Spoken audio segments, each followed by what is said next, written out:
alemde, bu alemde insanlara darıldım. Efkarlandım, yaralandım, kırıldım.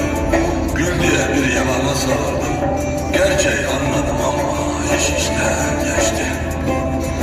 Kıymeti yok imiş tacire tahtın.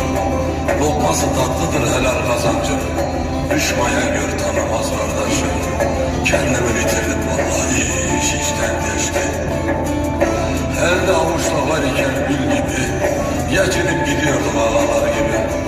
Rüzgara kapılan bir harman gibi, darma duman olduk iş işten geçti. Bir kere düştük ya soran olmadı, artık bu alemden de umudum kalmadı. Şimdi etrafımda kimse kalmadı, perperişan oldum iş işten geçti.